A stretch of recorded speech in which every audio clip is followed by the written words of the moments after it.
Hey everyone, how's it going? Welcome back. So today I'm going to be reviewing Hanshow's newest product. This is their rear screen display for the Model 3 and the Model Y. This was inspired by the Model S and X rear screen. As you can see, they do look very similar.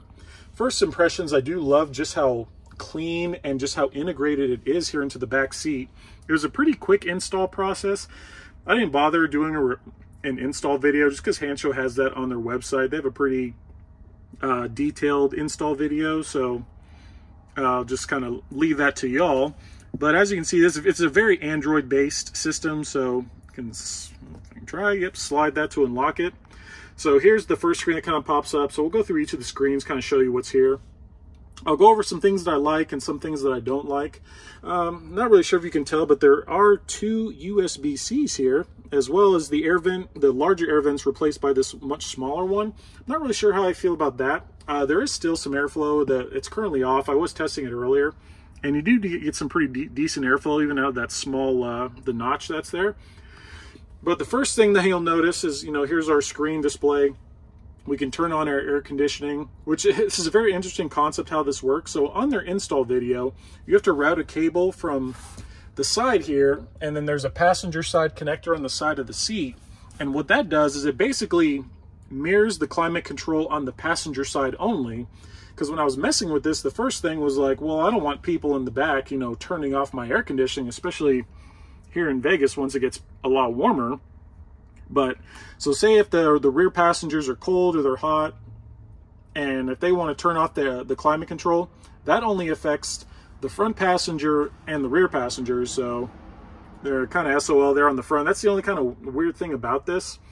The other kind of weird thing about this is the temperature numbers themselves. As you can see, we're on 68.9, 69.8, 70.7. Well, what's the significance of that? So when you go into the settings, it's defaulted to Celsius, but I switched it to Fahrenheit, but low key, it still thinks it's in Celsius. So if we switch it back, you can go 21.5, you can do in increments of 5, which is very convenient if you're using Celsius. But us here in the States, we don't believe in that because we're America. And then now it goes back. So now we have kind of these janky numbers.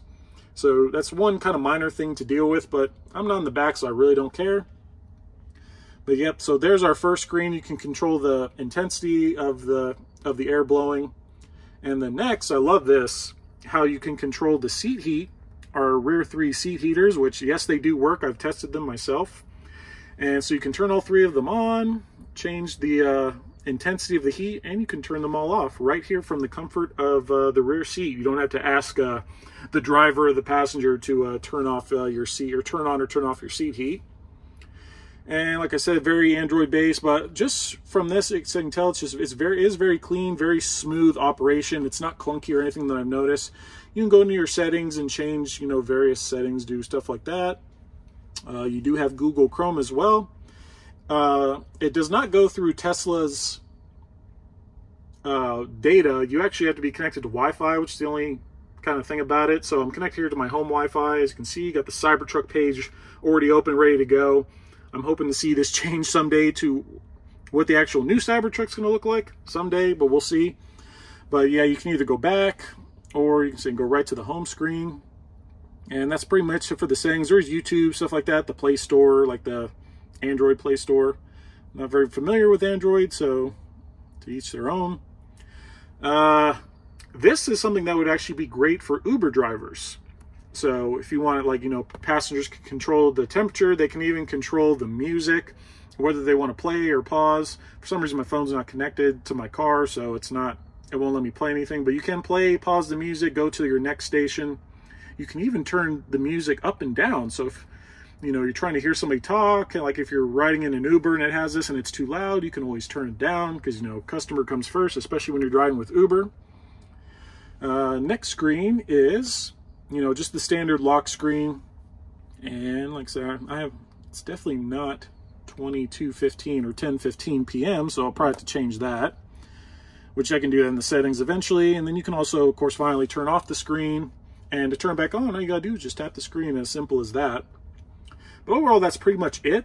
The install process was actually very simple. I do recommend finding somebody with tiny hands, because routing some of this is kind of a pain, but it was pretty simple. This, the previous, you know, air conditioning junction that was here, that literally just pulls right off. It was pretty quick, and you just route some wiring, and you just route it through the bottom here, and then like I said, on the side of your passenger seat, there is a little wire that you have to disconnect and reconnect, and then you just connect the screen to the power outlet that's, you know, behind the screen here, and that's pretty much it, and put it back in, and then put this, where is it? Yeah, right here, this plastic cover back on. You know, we'll kind of re-go through everything. Like I said, temperature controls. Here's your fan controls, turn it on, turn it off. You got your seat controls. Overall settings menu. If you're connected to Wi-Fi, you can update the firmware. If they decide to, you know, send like an over-the-air update, you can do that. No disk, no nothing is necessary or anything like that. You can go into our music. I'm not sure, maybe if you can maybe plug into the USB-C to play your music. I'm not really sure. Once I play with it a little bit more, so to speak, I'll be able to figure it out. I'll do a more long-term review once I've used it a little bit more. This is more just kind of a quick and dirty, just to kind of show you just how it looks, especially here in the car. So I'm just here in the garage just because the lighting's a little bit better. Got our nice lock screen. I know in the settings you can change the lock screen as well, kind of the background. And then, you can power it off, and then you can change the volume. Yeah, that's, oh, excuse me, but that's pretty much it. That's all I got for you. If you did enjoy the video, please give it a thumbs up. And if you're new to my channel and haven't yet subscribed, please hit the subscribe button. Definitely helps me out a lot. Like I said, shout out to Handshow for sending this to me. They've been one of my, they're my first and only sponsor at the moment. Hopefully get some more maybe here in 2023, but they've been very good to me. If you do want some, if you're interested in purchasing one of these and you don't want to pay full price, feel free to use the code MW23 to receive some money off, not just the screen, but any Handshow products you decide to purchase. The only downfall of installing the screen is I did have to get rid of my mini HUD that was sitting there in the air conditioning slot. So I lost that, but you know, no big deal. But yeah, if you're interested in a rear screen or maybe a nice yoke to kind of make your Tesla Model 3 or Model Y stand out, yeah, feel free to go on Handshow's website and use the code, like I said, MW23 to receive some money off. And depending on when you're watching this, yeah, the code is still good all year. You can use it for like pretty much any time. I know they got a lot of good sales going on later in the year, during the middle of the summertime as well. Whatever major holiday comes up, you can definitely expect them to have a sale. So yep, feel free to use that code for some money off. But I hope you enjoy your weekend.